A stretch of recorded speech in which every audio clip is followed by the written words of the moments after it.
So ಇವತ್ತಿನ ಈ ಸುದ್ದಿಗೋಷ್ಠಿಗೆ ಆಗಮಿಸಿದಂತ electronic media, print media ಎಲ್ಲ ಮಾಧ್ಯಮ ಸ್ನೇಹಿತರಿಗೆ ಸ್ವಾಗತ ಬಯಸುತ್ತಾ, ಸೊ ಇವತ್ತಿನ ಈ ಪ್ರೆಸ್ ಕಾನ್ಫರೆನ್ಸ್ ಉದ್ದೇಶ ಏನಂದ್ರೆ, ಸೊ ಇವತ್ತು ತಮಗೆಲ್ಲ ಗೊತ್ತಿದ್ದಂಗ ಬೆಳಗಾವಿ ಡಿಸಿಸಿ ಬ್ಯಾಂಕಿನ ಅಧ್ಯಕ್ಷ ಸ್ಥಾನಕ್ಕೆ ಸನ್ಮಾನ್ಯ ಗೌರವಾನ್ವಿತ ರಮೇಶ್ ಕತ್ತಿ ಅವರು ರಾಜೀನಾಮೆ ಕೊಟ್ಟರು. ಸೊ ಆ ಇಶ್ಯೂ ಅಲ್ಲಿ ಕೆಲವೊಂದು ಟಿವಿಯಲ್ಲಿ ಅಂದ್ರೆ ಬೇರೆ ಬೇರೆ ತರ ಏನೋ ಬರ್ತಾ ಇದಾರೆ, ಅಂದ್ರೆ ಅವ್ರಿಗೂ ವಿಷಯ ಗೊತ್ತಿಲ್ಲ ಅಂತ ಬೇರೆ ಬೇರೆ ತರ ಬರ್ತಾ ಇದೆ. ಅದಕ್ಕೆ ತಮ್ಗೆಲ್ಲ ವಿಷಯ ಕ್ಲಿಯರ್ ಆಗಿ ಹೇಳ್ತೀನಿ. ಸೊ ಯಾಕಂದ್ರೆ ಡಿಸಿಸಿ ಬ್ಯಾಂಕ್ ಎಲ್ಲರೂ ನಾವು 2020 ಎಲ್ಲರೂ ಹಿರಿಯರು ಸೇರಿ ಎಲ್ಲಾನು ಅವಿರೋಧ ಆಯ್ಕೆ ಮಾಡಿದ್ವಿ. ಮ್ಯಾಕ್ಸಿಮಮ್ ಸೀಟನ್ನ ಅಧ್ಯಕ್ಷ ಉಪಾಧ್ಯಕ್ಷನು ಅವಿರೋಧ ಆಯ್ಕೆ ಮಾಡಿದ್ದೀವಿ. ಅದಕ್ಕೆ ಈಗ ಸುಮಾರು 4 ವರ್ಷ ಅವರ ಅಧ್ಯಕ್ಷರಾಗಿ ನಡೆಸ್ಕೊಂಡ್ಬಂದು ಇನ್ನು 1 ವರ್ಷ ಇತ್ತು. ಅದಕ್ಕೆ ಎಲ್ಲರೂ ಕೂಡ ಅಂದ್ರೆ ಚರ್ಚೆ ಆಗಿ, ಯಾಕಂದ್ರೆ ಏನೈತ್ರಿ, ಸೊ ಈಗ ಮೊದಲು 10 ತಾಲೂಕು ಈಗ 15 ತಾಲೂಕು, ಅದು ಎಲ್ಲಾ ಕಡೆ ಸ್ವಲ್ಪ ಮೆಂಬರ್ಸು ಮತ್ತೊಂದು ಎಲ್ಲಾ ಸಮಸ್ಯೆಗಳು ನಿಮಗೆ ಸೂಕ್ಷ್ಮವಾಗಿ ಹೇಳಿನ.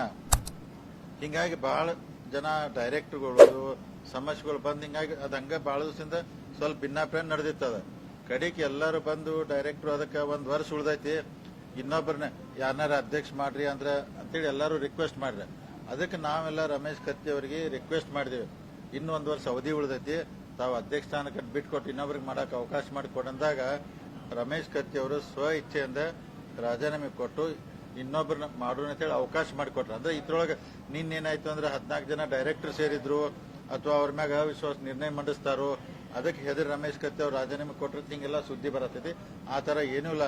ರಮೇಶ್ ಕತ್ತಿ ಅವ್ರು ಹೆದರಿ ರಾಜೀನಾಮೆ ಕೊಟ್ಟ ಸ್ವ ಇಚ್ಛೆಯಿಂದ ಪ್ರೀತಿಯಿಂದ ಎಲ್ಲರಿಗೂ ಹಿರಿಯರಿಗೆ ಡೈರೆಕ್ಟರ್ ಗೌರವ ಕೊಟ್ಟು ರಾಜೀನಾಮೆ ಕೊಟ್ರು ಅವರು.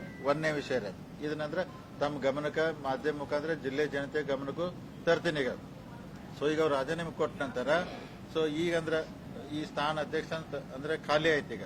ಸೊ ಮುಂದೆ ಅಧ್ಯಕ್ಷ ಸ್ಥಾನ ಮಾಡೋ ವಿಚಾರ ಬಂದಾಗ ಈಗ ನಾವಂದ್ರೆ ಅಕ್ಟೋಬರ್ ಎಂಡ್ ಒಳಗ ಅಂದ್ರೆ ಈ ತಿಂಗಳ ಮುಗಿಯೊಳಗ ಹೊಸ ಅಧ್ಯಕ್ಷನು ಆಯ್ಕೆ ಮಾಡಿದ್ರು ಬೆಳಗಾವಿ ಡಿಸಿಸಿ ಬ್ಯಾಂಕಿಗೆ. ಹೊಸ ಅಧ್ಯಕ್ಷನ್ ಮಾಡುವಂತದ್ರಾಗ ಇದಕ್ಕೆಲ್ಲ ಹಿರಿಯರು ಅದಾರ.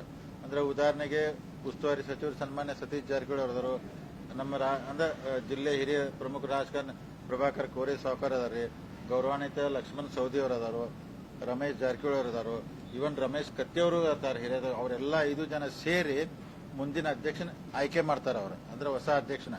ಅದಕ್ಕೆ ನಮ್ ಡಿಸಿಸಿ ಬ್ಯಾಂಕ್ ತಮ್ಗಿದ್ದಂಗೆ ಇಡೀ ರಾಜ್ಯದಲ್ಲೇ ನಂಬರ್ 1 ಸ್ಥಾನದಲ್ಲಿ ಐತಿ. ಹೋದ್ಸಲ ರಮೇಶ್ ಕತ್ತಿ ಅವರ ಅಧ್ಯಕ್ಷದಲ್ಲಿ 30 ಕೋಟಿ ಲಾಭ ಮಾಡಿದ್ ಬ್ಯಾಂಕ್ ಲಾಸ್ ಇಲ್ಲ ಏನಿಲ್ಲ, ಚಂದಂಗ ನಡ್ಸ್ಕೊಂಡ್ ಬಂದಾರ. 30 ಕೋಟಿ ಲಾಭ ಆಗೈತಿ. ಅದಕ್ಕೆ ಬ್ಯಾಂಕಿನ ಬಹಳ ವ್ಯವಸ್ಥಿತವಾಗಿ ಬಹಳ ಚಲೋ ಇದು ಗಟ್ಟಿಮುಟ್ಟಾಗಿ ನಡ್ಸ್ಕೊಂಡ್ ಬಂದರು. ಅದಕ್ಕೆ ನಾವೆಲ್ಲರೂ ಡೈರೆಕ್ಟರ್ಗಳು ಹಿರಿಯರ ವಿನಂತಿ ಮೇರೆಗೆ 1 ವರ್ಷ ಬೇರೆದವ್ರನ್ನ ಅಧ್ಯಕ್ಷ ಮಾಡಿದ್ರು ಬಿಟ್ಟು ಕೊಡ್ಬೇಕಂತ ವಿನಂತಿ ಮಾಡಿದಾಗ ಸ್ವ ಇಚ್ಛೆಯಿಂದ ಅವರು ರಾಜೀನಾಮೆ ಪತ್ರ ಅವರ ಬ್ಯಾಂಕ್ ಕಳಿಸಿದ್ರು. ಅದಕ್ಕೆ ಯಾರೋ ಒತ್ತಾಯ ಮಾಡ್ರು ಅಥವಾ ರಮೇಶ್ ಕತ್ತಿ ಅವ್ರು ಹೆದರಿ ರಾಜೀನಾಮೆ ಕೊಟ್ಟ, ದಯಮಾಡಿ ಇದಂದ್ರೆ ಸಂದೇಶ ಜಿಲ್ಲೆಗೆ ಹೋಗೋದು ಬ್ಯಾಡ ಅಂತೇಳಿ ತಮಗೆ ಮಾಧ್ಯಮದವ್ರಿಗೆ ನಾವು ವಿನಂತಿ ಮಾಡ್ಕೋದ್ರು. ಅಕ್ಟೋಬರ್ ಎಂಡ್ ಒಳಗಾಗಿನ ಹೊಸ ಅಧ್ಯಕ್ಷ ಮಾಡಿ ಆ ಅಧ್ಯಕ್ಷರು 1 ವರ್ಷದೊಳಗೆ ಅಧ್ಯಕ್ಷರಾಗಿ ಮುಂದುವರಿತಾರೆ. ಅಂದ್ರೆ ಮುಂದಿನ ನವೆಂಬರ್ ಡಿಸಿಸಿ ಬ್ಯಾಂಕ್ ಮತ್ತೆ ಹೊಸ ಎಲೆಕ್ಷನ್ ಬರ್ತೈತೆ ಮುಂದಿನ 5 ವರ್ಷ ಅವಧಿಗೆ. ಅದಕ್ಕೆ ಆ 1 ವರ್ಷ ಅಧ್ಯಕ್ಷನ ಆಯ್ಕೆ ಮಾಡೋಣ ಎಲ್ಲ ಸಾಧಕ ಬಾಧಕ ವಿಚಾರ ಮಾಡಿ ಬ್ಯಾಂಕ್ ದೃಷ್ಟಿಯಿಂದ ಅಂದ್ರೆ ಬ್ಯಾಂಕು, ರೈತರು, ಗ್ರಾಹಕರು, ನೌಕರರ ದೃಷ್ಟಿಯಿಂದ ಚಲೋ ಒಬ್ಬನ ಅಧ್ಯಕ್ಷನ ಆಯ್ಕೆ ಮಾಡಕ್ ಪ್ರಾಮಾಣಿಕವಾಗಿ ಪ್ರಯತ್ನ ಮಾಡ್ತೀವಿ. ಅದ್ರಾಗ ಇದರ ರಾಜಕೀಯ ಏನಿಲ್ಲ. ನಾವೆಲ್ಲರೂ ಇಲ್ಲಿ 14 ಜನ ಅಂದ್ರೆ ಒಬ್ಬ ನಮ್ಮ ಮಾಮನಿಯವರು ಅವ್ರು ಬಂದಿಲ್ಲ, ಅವ್ರು ಬಿಟ್ಟು 14 ಜನ, ಇನ್ನು ಉಳಿದ 3 ಜನ 17 ಜನ ಅಪೆಕ್ಸ್ ಬ್ಯಾಂಕ್ ಸೇರಿ 17 ಜನ ಬೋರ್ಡ್ ಆಫ್ ಡೈರೆಕ್ಟರ್ ಎಲ್ಲರೂ ಒಕ್ಕಟ್ಟಾಗಿ ಒಂದಾಗಿ ನಾವು ಕೆಲಸ ಮಾಡಾಕತ್ತೀವಿ. ಅದಕ್ಕೆ ಮುಂದಿನ ದಿನಮಾನದಲ್ಲಿ ಜಿಲ್ಲಾ ಡಿಸಿಸಿ ಬ್ಯಾಂಕ್ನಿಂದ ಇನ್ನೂ ಈ ಜಿಲ್ಲೆಯಲ್ಲಿರುವಂತಹ ರೈತರಿಗೆ ಹೆಚ್ಚಿನ ಅನುಕೂಲ ಆಗೋ ದೃಷ್ಟಿಯಿಂದ ನಾವೆಲ್ಲರೂ ಕೂಡಿ, ನಾ ಏನೆಲ್ಲ 5 ಜನ ಅವ್ರ ಹಿರಿಯರು ನಾವೆಲ್ಲ ಕೂಡಿ ಮಾಡ್ತೀವಿ. ಅದಕ್ಕೆ ದಯಮಾಡಿ ಈ ಸಂದೇಶ ಜಿಲ್ಲೆಯಲ್ಲಿ ರಮೇಶ್ ಕತ್ತಿ ಅವರಿಗೆ ಎಲ್ಲ ಇವರೇನೋ ಇದು ಮಾಡ್ರು ಅದಕ್ಕೆ ಮಾಡಿ ಅಂತ ಈ ಸಂದೇಶ ಹೋಗಬಾರ್ದು. ಅವ್ರು ಸ್ವ ಇಚ್ಛೆಯಿಂದ ಕೊಟ್ಟಿದ್ದಾರೆ. ಈಗಾರು ರಮೇಶ್ ಕತ್ತಿ ಅವ್ರು ನಮ್ಮ ಜೊತೆಗಿದ್ದಾರೆ, ನಾವು ಅವ್ರ ಜೊತೆಗಿದ್ವಿ. ಎಲ್ಲ ಕೂಡ ಮುಂದಿನ ಅಧ್ಯಕ್ಷನ ಆಯ್ಕೆ ಮಾಡಿ ಬ್ಯಾಂಕ್ ಸುಸೂತ್ರವಾಗಿ ನಡೆಯುವಂತ ಪ್ರಾಮಾಣಿಕ ಪ್ರಯತ್ನ ನಾವು ಮಾಡ್ತೇವೆ. ಏನಂದ್ರಿ? ಅಲ್ಲ, ರಮೇಶ್ ಕತ್ತಿ ಅವ್ರಂದ್ರ ಸೊ ಈಗ ಅವ್ರ ನೋಡ್ರಿ, ಈಗ ಮೋಸ್ಟ್ಲಿ ಹೊಸ ಅಧ್ಯಕ್ಷನ ಆಯ್ಕೆ ಮಾಡೋ ಟೈಮ್ದಾಗ ಅವ್ರು ಡೆಫಿನೆಟ್ ಆಗಿ ಬರ್ತಾರೋ, ಅವರು ಪ್ರೆಸ್ ಕಾನ್ಫರೆನ್ಸ್ ಅವ್ರು ಕೂಡ್ತಾರೋ, ನಮ್ ಜೊತೆಗಿರ್ತಾರೋ. ಮತ್ತೆ ಅದಕ್ಕೆ ಇವತ್ತು ಅವ್ರು ಯಾಕಂದ್ರೆ ರಾಜೀನಾಮೆ ಪತ್ರ ಅಲ್ಲಿಂದ ಕೊಟ್ಟು ಕಳಿಸ್ತ ಅಂದ್ರೆ ಬರಕಾಗಿಲ್ಲ. ಮುಂದಿನ ದಿನಮಾನದಾಗ ನಿಮ್ ಪ್ರೆಸ್ ಜೊತೆ ಡೆಫಿನೆಟ್ ಆಗಿ ಮಾತಾಡ್ತಾರ ಅವ್ರು.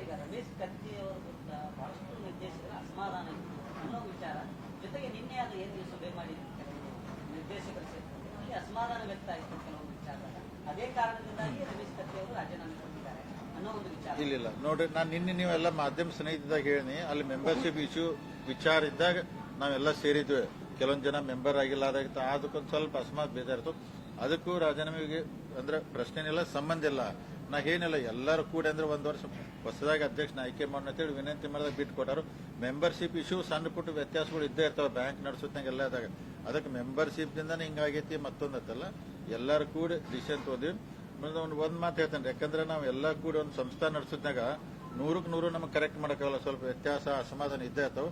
ಆದ್ರೂ ಅದನ್ನ ಸರಿ ಮಾಡಿಸ್ಕೊಂಡು ಮುಂದಿನ ದಿನಮಾನದಲ್ಲಿ ಬ್ಯಾಂಕ್ ದೃಷ್ಟಿಯಿಂದ ಒಳ್ಳೆತನ ನಾವು ಆಡಳಿತ ನಡೆಸ್ತೇವೆ.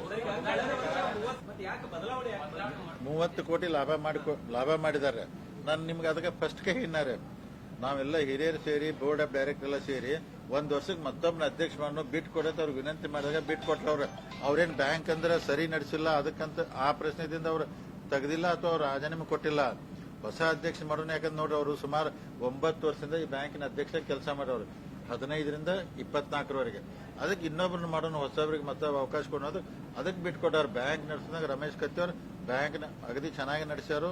ಮತ್ತೆ ಮುಂದಾರು ಅವ್ರ ಮಾರ್ಗದರ್ಶನ ಒಳಗೆ ಬ್ಯಾಂಕ್ ನಡೆಸ್ತಾರೆ.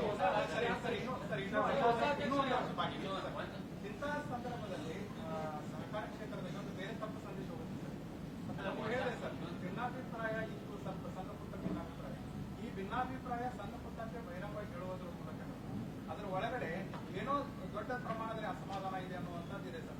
ಯಾಕಂದ್ರೆ ನಿನ್ನೆ ಸಭೆ ಸೇರಿದ ಮರುದಿನಾನೇ ಅವರು ಅಧ್ಯಕ್ಷ ಸ್ಥಾನಕ್ಕೆ ರಾಜೀನಾಮೆ ಕೊಡ್ತಾರೆ ಅನ್ನೋ ಸಂದೇಶ ಬೇರೆ ಹೋಗ್ತಾ ಇದೆ ಸರ್. ಅಲ್ಲ, ನಾ ಏನಿಲ್ಲ ರೀ, ಭಿನ್ನ ಸಂಸ್ಥೆ ಡಿಫ್ರೆಂಟ್ ಆಗಿರ್ತಾವ್ರಿ, ನಾವ್ ಇಲ್ಲ ಅಂತ ಅನ್ನೋದಿಲ್ರಿ. ಅಂದ್ರೆ ಅದ ಒಂದು ಕಾರಣಕ್ಕೆ ಅವ್ರು ರಾಜೀನಾಮೆ ಕೊಟ್ರಲ್ಲ. ಈಗ ಸಂಸ್ಥೆ ನಡೆಸೋದ್ನಾಗ್ರಿ ನಾವೆಲ್ಲ ಒಂದು 10 ಕೆಲಸ ಐತಿ, 10 ಕೆಲಸ ಮಾಡಕ್ಕಾಗಲ್ಲ. 1-2 ಕೆಲಸ ಅಸಮಾಧಾನ ಆಗ್ತೈತಿ, ಅದ ಭಿನ್ನಾಭಿಪ್ರಾಯ ಬರ್ತೈತಿ. ಅದು ಭಿನ್ನಾಭಿಪ್ರಾಯ ಐತಿ, ಅಸಮಾಧಾನ ಇದೆ. ರಮೇಶ್ ಕತ್ತಿ ಅವರು ರಾಜೀನಾಮೆ ನೀವು ಹೇಳಿದ್ರೆ 1 ವರ್ಷ ಇದ್ದಾಗ ಕೊಟ್ಟದ ತಪ್ಪು ಸಂದೇಶ ಹೋಗುತ್ತೆ.